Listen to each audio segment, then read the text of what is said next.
Hello guys, स्वागत है आपका सिटीजन जी चैनल पर। और नाइटमेयर्स एंड ड्रीमस्केप सीरीज में आज आप देखने वाले हो इसका थर्ड पार्ट यानी कि फिफ्थ और सिक्स्थ एपिसोड्स। 2 पार्ट्स मैं ऑलरेडी डाल चुका हूं, अगर आपने नहीं देखे तो देख लेना। इस सीरीज के एपिसोड्स बाकी एंथोलॉजी से थोड़े अलग हैं क्योंकि स्टीफन किंग की स्टोरीज पर बेस्ड है, इसलिए इमेजिनेशन ज्यादा हैवी है। तो चलिए अब ज्यादा देर ना करते हुए जल्दी से स्टोरी स्टार्ट करते हैं।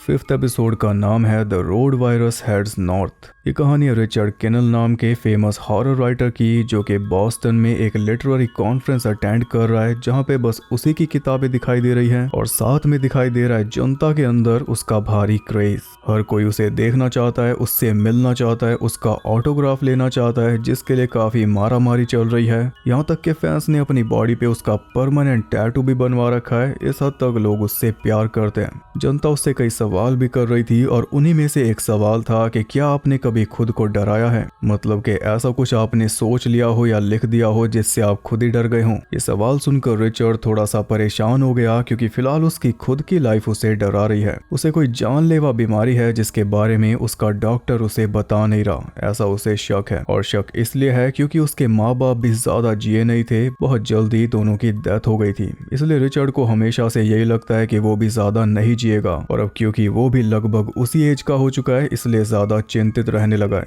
माँ 44 की एज में मरी थी और बाप 36 की एज में। रिचर्ड तो फिर भी उन दोनों से ज्यादा जी लिया। आज डॉक्टर ने उसका चेकअप किया लेकिन कुछ बताया नहीं। डॉक्टर बोला अगले हफ्ते दोबारा आना, एक बार और चेक करूंगा। बस इन्हीं बातों की वजह से रिचर्ड और ज्यादा निराश होता जा रहा है कि डॉक्टर कुछ बता क्यों नहीं रहा, कहीं मुझे सदमा न लग जाए। इसलिए डॉक्टर उसे कहता है कि तू बस कारण ढूंढ रहा है, जबकि कारण हम सब के लिए एक ही है कि हम सब इंसान हैं, पैदा हुए हैं तो मरना भी होगा। बस तेरे लिए दिक्कत यह है कि तू एक राइटर है, अपनी कहानियां और कैरेक्टर्स को खुद कंट्रोल करता है, लेकिन अपनी खुद की लाइफ में जो कुछ हो रहा है उस पे तेरा कोई बस नहीं है, इसलिए तू बेचैन है। मगर समझ, तेरा राइटर कोई और है। पर सिंपल सी बात यह है कि रिचर्ड मरना नहीं चाहता, ये मरने से डरता है, इसलिए गॉड को कहता रहता है कि मैं अभी तैयार नहीं हूँ, जब तैयार होऊंगा तब उठा लेना। लेकिन उससे भी ज्यादा सिंपल बात यह है कि गॉड ने इससे पूछ के तो इसे पैदा नहीं किया था ना, तो आगे भी इसकी मर्जी से कुछ नहीं होगा। मरने के लिए कौन रेडी हुआ है कभी?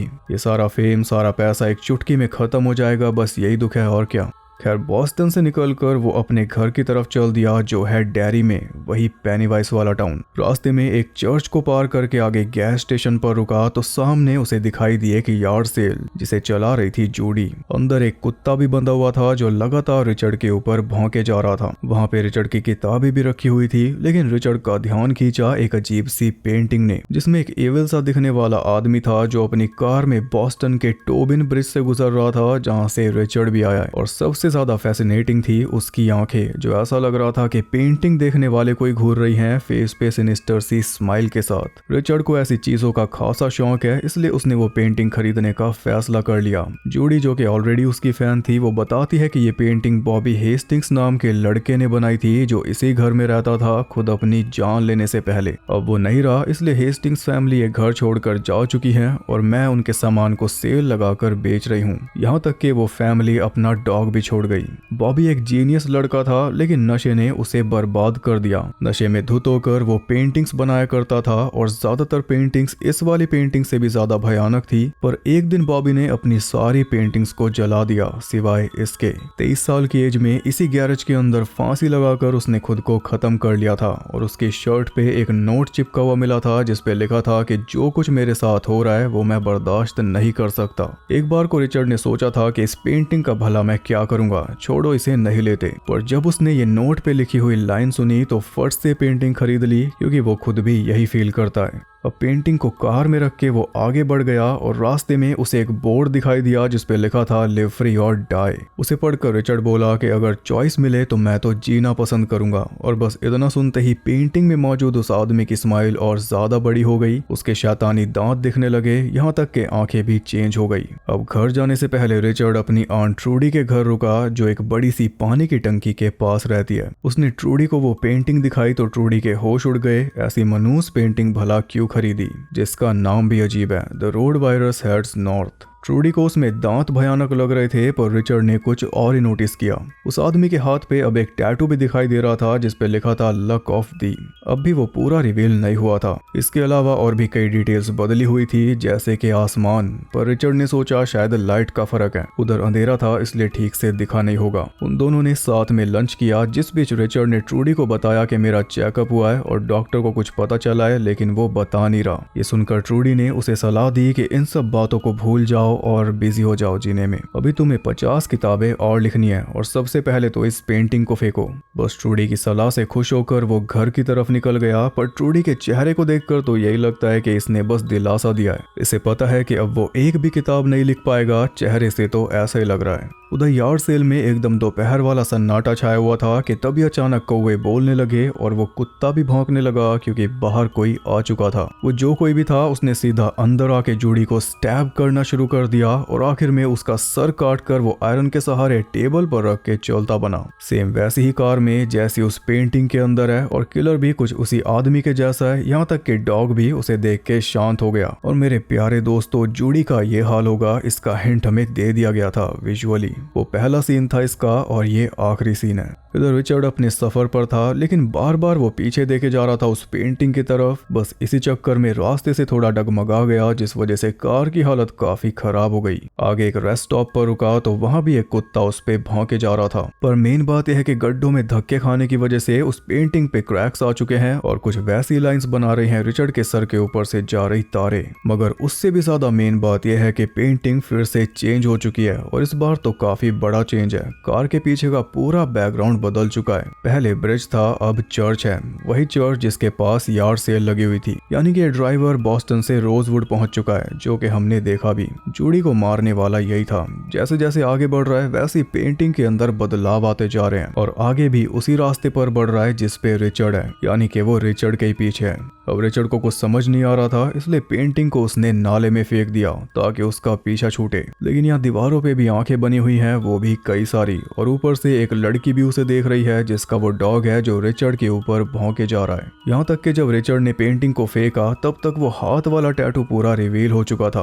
पर उस पे लिखा क्या है वो साफ नहीं दिख रहा। पेंटिंग को डुबा के वो आगे बढ़ गया और घर जाने से पहले रुका एक ट्रेलर पार्क में, जहाँ पे रहती है उसकी खास सहेली सैली, जो उसके डॉग होबो का ध्यान रख रही है। लेकिन वहां भी कुछ वैसा ही हुआ। सैली के पास जितने भी डॉग्स थे वो सब रिचर्ड की कार से चिपट कर उस पे भौंकने लगे। तब सैली ने आकर सबको बंद किया, और कार की हालत देखकर वो भी हैरान थी। उसने पूछा क्या कोई तुम्हारी पेंटिंग चुराना चाह रहा था? रिचर्ड ने पूछा कौन सी पेंटिंग? तो वो बोली जो कार में रखी है। और बस यहाँ पे रिचर्ड सुन रह गया। जो पेंटिंग उसने डुबा दी थी वो वापस आ चुकी है, और इस बार बहुत ज्यादा चेंजेस हैं उसमें। कार उसी गैरेज में खड़ी है जहाँ पे वो यार्ड सेल लगी हुई थी, और कार के पीछे लिखा है रोड वायरस। ड्राइवर चाकू लेके बाहर खड़ा है जूडी की सर कटी बॉडी के साथ, और जूडी का सर उसकी गोद में रखा है। साथ में वो डॉग भी है।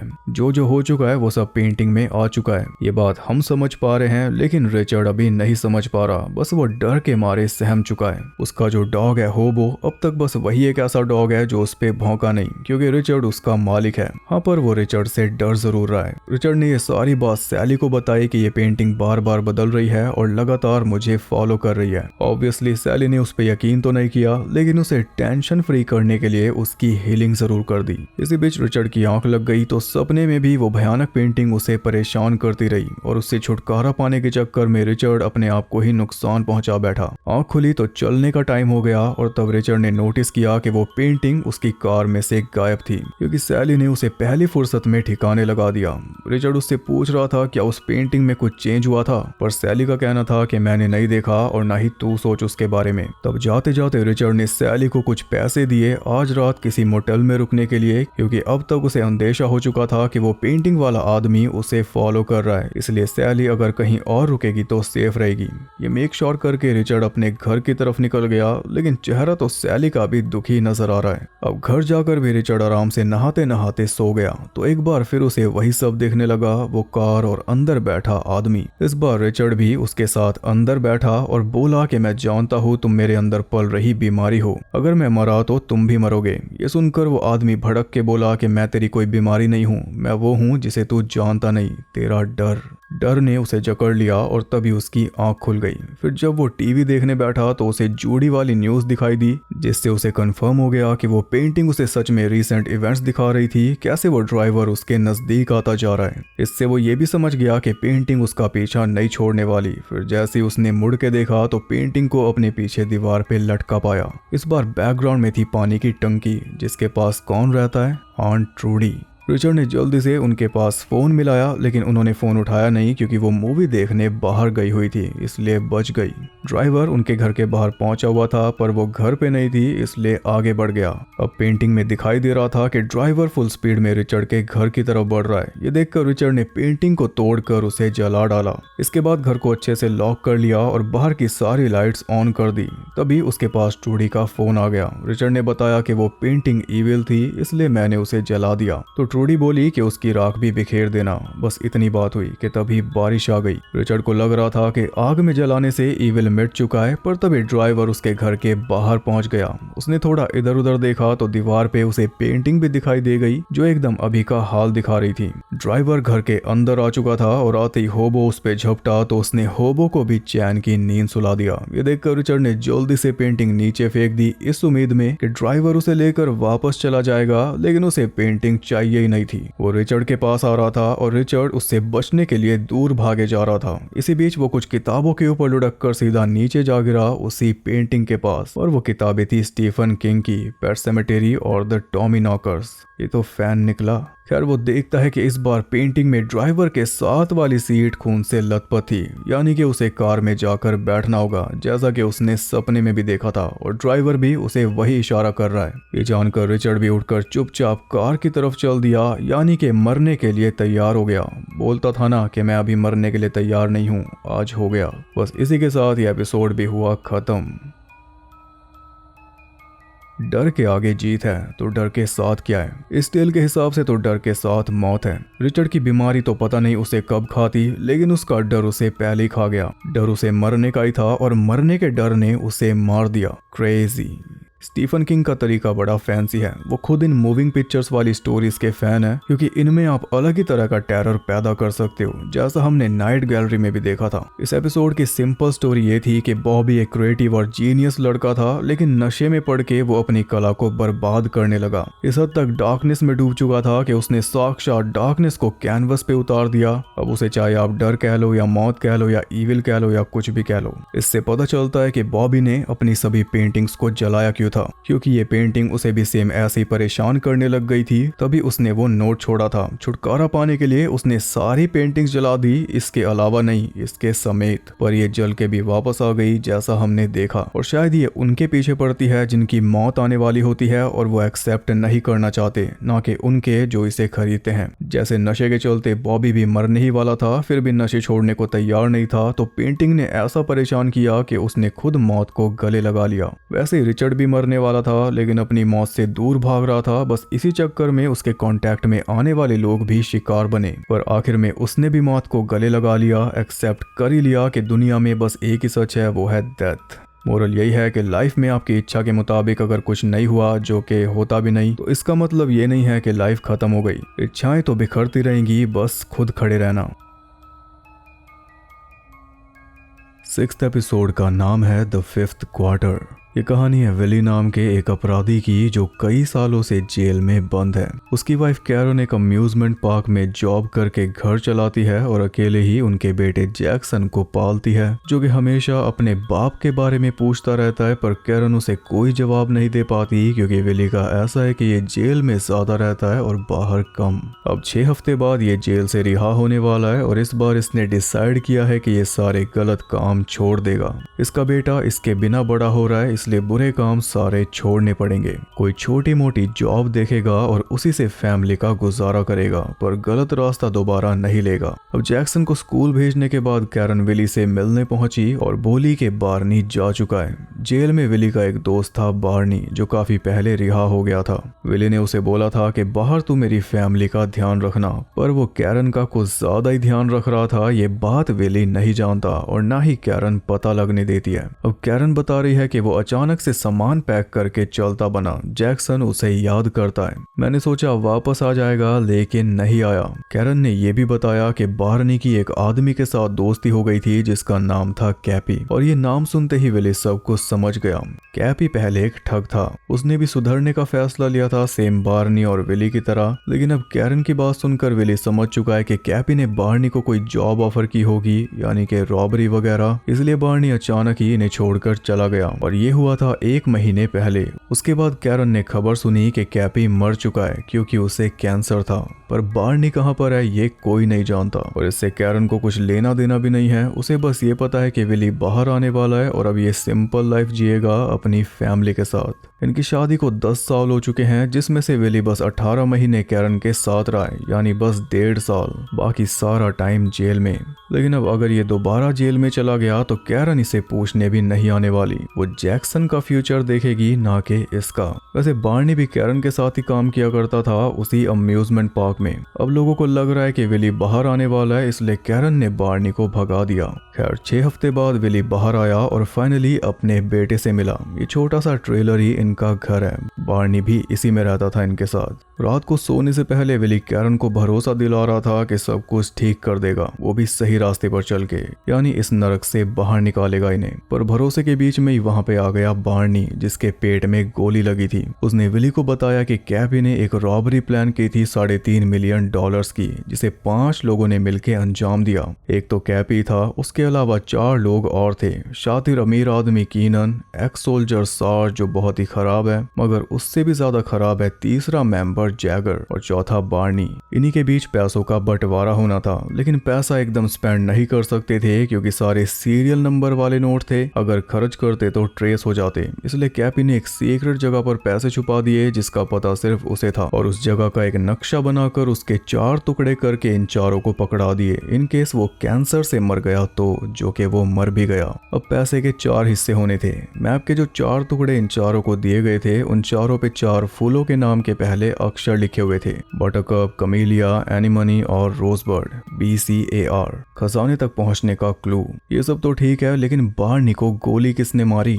कीनन ने। उसने फोन करके बार्नी को बुलाया कि मैं तेरे हिस्से के बदले तुझे कैश दे दूंगा, यूज करने लायक कैश। पर जैसे ही बार्नी उसके पास पहुंचा, उसने बार्नी को गोली मार दी इसके हिस्से वाला मैप का टुकड़ा लेने के लिए, लेकिन ये किसी तरह भाग निकला।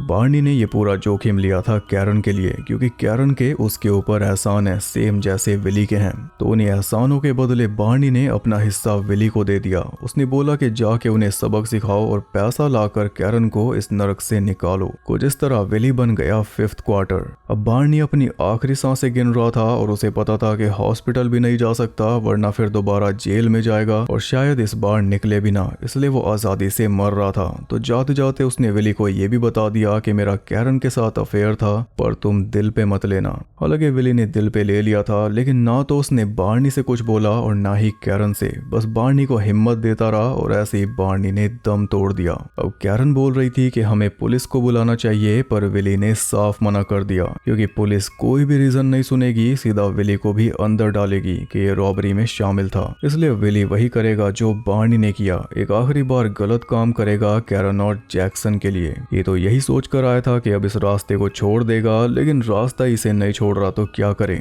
कम से कम इसके बाद कैरन और जैक्सन तो अच्छे रास्ते पे लग जाएंगे। बस ये सोच कर वो निकल पड़ा, बार्नी की जेब से नक्शे का टुकड़ा निकाल कर, कैरन के मना करने के बाद भी। और पहले उसने बार्नी को कहीं पास में जाकर दफना दिया। इसके बाद सीधा कीनन के बंगले पर पहुंचा और जाते ही उस पे गन तान दी। कीनन बोल रहा था कि बार्नी ने मुझे मारने की कोशिश की थी, इसलिए मैंने उसे गोली मारी अपने बचाव में। पर विली को उसकी बात पे एक पैसे का यकीन नहीं था, क्योंकि एक तो बार्नी कभी इससे झूठ बोलेगा नहीं, और वो भी मरते हुए तो बिल्कुल भी नहीं। जब उसने कैरन के साथ अफेयर वाली बात तक बता दी तो ये भी सच ही बताया होगा ना। और सबसे पहले विली ने कीनन से उसकी गन ली जिससे उसने बार्नी को शूट किया था। फिर उसके मैप वाला हिस्सा मांगा तो कीनन ने उसे सीरियस ही नहीं लिया, जिस वजह से विली को उसकी बाजू में गोली उतारनी पड़ी। तब जाकर उसने एकदम अर्जेंटली वो टुकड़ा निकाल कर विली को पकड़ा दिया, और तभी वहां पे आ गया सार्ज। विली ने गन पॉइंट पे उसकी भी गन छीन ली और फिर उसे लेकर चल दिया उसके घर, उसके हिस्से वाला टुकड़ा लेने। आप सोच रहे होंगे कि विली इतना लालची क्यों बन रहा है, इसे सारा पैसा क्यों चाहिए, पर जो काम ये कर रहा है वो इसी तरह कामयाब होगा। इसे चारों टुकड़े जमा करने होंगे, वरना सार्ज और जैक जैगर इसे किसी भी हाल में पैसे तक नहीं पहुंचने देंगे, इसे भी मार देंगे और इसकी फैमिली को भी। और यह पार की लड़ाई है। बार्नी को ट्रैक करते हुए जैगर तो ऑलरेडी इसके घर पहुंच चुका है। उसने बड़े प्यार से कैरन को समझा दिया कि अगर चिल्लाई तो तुझे भी काट दूंगा और तेरे बेटे को भी। चल अब जल्दी से मुझे बता कि बार्नी कहाँ पर है। बस फिर कैरन ने भी उसे सब कुछ सच सच बता दिया। तब जाकर उनकी जान बची। लेकिन अभी जैगर को पता नहीं है कि आगे चल क्या रहा है। कीनन के घर पहुंचकर उसे आगे की बात पता चली और कीनन को लग रहा था कि जैगर उसकी जान बचाएगा, पर जैगर ने तो उल्टा एक दावेदार कम कर दिया कीनन का भेजा उड़ाकर। इधर विली सार्ज के घर पहुंच चुका था, लेकिन सार्ज भी नाटक कर रहा था, इसलिए उसके भी पैर में गोली मारनी पड़ी। तब जाकर पीस कलेक्ट कर पाया। लेकिन इसी बीच सार्ज ने भी विली के कंधे में गोली मार दी और इतने में ही वहां पे जैगर भी आ गया। सेम कीनन की तरह सार्ज को भी यही लग रहा था कि जैगर उसकी टीम में है, लेकिन जैगर ने पहली गोली सार्ज को ही मारी। उसके बाद वो विली की तरफ बढ़ा जो कि सोफे के पीछे छुपा हुआ था। अब विली के बचने का कोई चांस नहीं था, पर तभी अचानक सार्ज ने करवट ले लिया और उसका पैर अड़ने की वजह से जैगर का सारा ऑरा माइनस हो गया। गैंगस्टर की तरह चल रहा था, पर एकदम से सीधा मुंह के बल सोफे पे जाके गिरा। बस तभी विली ने माथे में गोली मार के खत्म कर डाला। फिर उसके वाला टुकड़ा लेकर विली सीधा पहुंचा घर और पूरा मैप उसने कैरन को पकड़ा दिया, क्योंकि उसे पता था कि पुलिस भी आती होगी, जो कि जल्दी आ भी गई। विली एक बार फिर जेल में पहुंच गया, लेकिन वो खुश था क्योंकि जो उसे बाहर रहकर करना था वो उसने एक ही रात में कर दिया। कैरन और जैक्सन की जिंदगी बना दी। अब चाहे वो कभी बाहर ही ना निकले तब भी चलेगा। उसे पूरा यकीन है कि कैरन उस मैप की पहेली को सुलझा लेगी और फिर जैक्सन को लेकर उस नर्क से निकल जाएगी। कैरन पूरा माथा मार रही थी। उसने आसपास के सारे आइलैंड्स मैच करके देख लिए, लेकिन उस मैप जैसा कोई भी नहीं था। तभी अचानक उसकी नजर पड़ी जैक्सन के सीरियल वाले पैकेट पर। उस पे सेम वही मैप बना हुआ था और वो मैप है एक एडवेंचर राइड का, जो उसी अम्यूजमेंट पार्क में है जिसमें कैरन काम करती है। Buttercup camellia anemone rosebud BCAR buccaneers Caribbean adventure ride. Karen ने पहेली सुलझा ली। उस जगह पर पहुंची तो नकली खजाना उसे मिल गया और उसी नकली खजाने के अंदर छुपा हुआ था असली खजाना। उधर विली पुलिस वालों को कुछ अलग ही कहानी बता रहा था, जिसमें पैसे और रॉबरी का कोई जिक्र नहीं था। इससे विली तो बुरा फंस गया, लेकिन पैसा साफ निकल गया और इसी के साथ ये एपिसोड भी खत्म हुआ। जिस स्टोरी पर ये एपिसोड बेस्ड है वो स्टोरी इससे काफी अलग है। ये फैमिली के ऊपर है, जबकि वो प्रॉपर दोस्ती और भाईचारे के ऊपर है। पैसा भी उसमें सेकेंडरी है। अब सीखने को इसमें यही था कि एक मौका सबको मिलता है, चाहे वो मौका कोई छोटा सा विचार ही क्यों ना हो। आपने उस विचार को साकार कर लिया तो सब कुछ बदल सकता है, और अगर आलस में गवा दिया तो भी सब कुछ बदलेगा जरूर, पर बदलना किस दिशा में है वो सब आपके ऊपर है। ये था थर्ड पार्ट। अब कौन सा एपिसोड आपको ज्यादा अच्छा लगा वो कमेंट करके जरूर बताना। अगला पार्ट भी बस जल्दी आएगा। ये सीरीज भी खत्म। वीडियो पसंद आई तो लाइक कर देना, और ऐसी और इंटरेस्टिंग वीडियोस देखने के लिए चैनल को सब्सक्राइब करके बेल नोटिफिकेशन को ऑल पर सेट कर लो, ताकि नोटिफिकेशन टाइम के साथ बदलती रहे और लगातार आपके नजदीक आती रहे। और ज्यादा कनेक्टेड रहने के लिए आप मुझे इंस्टाग्राम पर फॉलो कर सकते हो। वहां पे 10,000 फॉलोवर नहीं हो रहे पता नहीं कब से। और इसके अलावा आप बाकी जगहों पर भी फॉलो कर सकते हो, जिनके लिंक्स आपको नीचे मिल जाएंगे। और गाइस एक बात और, फाइनल डेस्टिनेशन ब्लड लाइन्स का ट्रेलर आ चुका है। मुझे काफी कमेंट्स आ रहे हैं, तो आपको बता दूं कि उसके ब्रेकडाउन के ऊपर वीडियो आने वाली है, तो बस थोड़ा सा वेट करो। मैं आपको जल्दी मिलूंगा अगली वीडियो के साथ। तब तक के लिए सबको बाय।